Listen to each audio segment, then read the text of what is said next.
okay to look for true love in a soulmate even if you're married? You know how at the beginning of a relationship, you love that person so much you would stand in front of a speeding truck to save them? And then later down the line, you have dreams of driving that truck?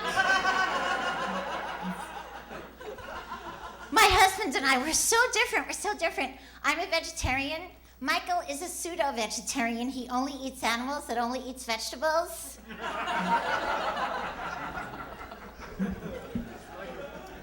And he has this weird fantasy going on, and I don't appreciate it. Like, early in the morning while I'm still sleeping, he'll get out of bed and draw a white chalk outline all around my body.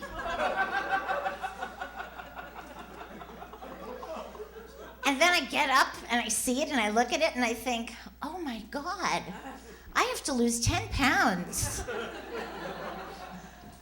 I never feel thin enough because we live in LA. Does anybody feel thin enough or young enough or pretty enough or rich enough? I never feel like I'm enough of anything. And I'm always trying to lose weight, and I do it in this way where I try not to eat for the whole day, and I think if I don't eat for 24 hours, when I wake up in the morning, maybe I'll be 2 pounds thinner. But it never works because I'll be driving home and I'll be really hungry and I'll stop at 7-Eleven and get a bag of Oreo cookies. And usually 20 minutes after I get home, the bag is half empty and I feel really bad. And what I used to do is I would take the cookies and just throw them in the kitchen garbage. But you know how the cookies come in a really good, tough plastic bag? And even if you throw them in the outside garbage and it's raining, and it's 2 o'clock in the morning, if you go out there and dish through, the cookies are still good. So then what I started to do is I would take the cookies, dump them in the sink, pour Joy all over them, and turn on the water. But I'm in trouble because yesterday I used lemon Joy, and it tasted so much better than the regular Joy. So my husband had this stomach ache for 3 weeks, and the doctor decided to give him a colonoscopy. And he had this colonoscopy, and they found a polyp. And the doctor took the polyp and put it under the microscope and said it looked exactly like my husband. Same face, exact hair, everything. I told him he had his head up his ass, but he wouldn't believe me.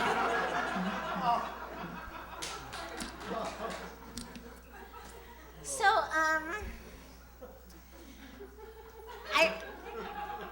I really shouldn't tell you this, but I've been seeing a male hooker. It costs so much money, it takes all my petty cash, but it's worth it because he'll do things my husband just won't do. Like he comes over to the house and he smells real fresh and he looks real good, and then he takes out the garbage. All the way out to the curb. And then another time, he lit candles and he brought flowers. And then he pushed me up against the refrigerator and said, "You are the prettiest mom in the whole world." He didn't really say that. That cost so much extra. I was just masturbating.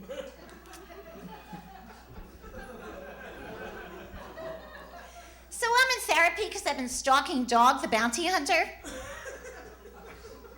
I love him. I think he is so hot. And I love that when he catches a criminal, instead of putting him down and being really mean, he is so compassionate and bonds with him and calls him brother. And his wife Beth is like that too. She's so nice to everybody. And it's like they're so together and they're such soulmates, and I just have to figure out how to get rid of her. My therapist doesn't want me stalking Dog. She wants me to stalk George Clooney instead, because she says that's so much more normal. And now she wants to put me on this medication. Has anybody here heard of a drug called lobotomil? Does that sound like a good thing? No? Okay. So, do you all know the word namaste? Do you know it from yoga? A few people? Yeah? Namaste is the most beautiful word, and it's a Sanskrit greeting, an ancient Sanskrit expression that means The best part of me, the shiniest part of my soul, recognizes, reach out, and greets the shiniest and best part of your soul. Not the shoplifting, plastic surgery craving part of me reaches out, recognizes, and greets the porno-loving, lying, cheating, uninsured driver, beef jerky eating part of you.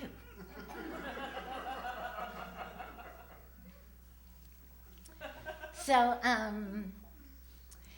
I was at my daughter's soccer practice today, and that was a lot of fun.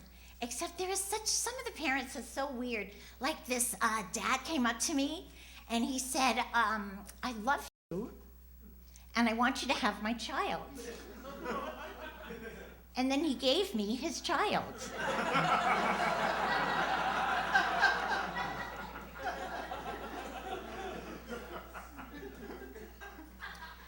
Last month it was really bad. Somebody stole my identity, and then 3 weeks later they gave it back. It's not good. So you want to know what I'm wearing under my clothes? No. Don't say that, you'll ruin my show. I'm wearing black lace silk panties. And I'm wearing a matching black lace silk training bra. Thank you very much. Namaste.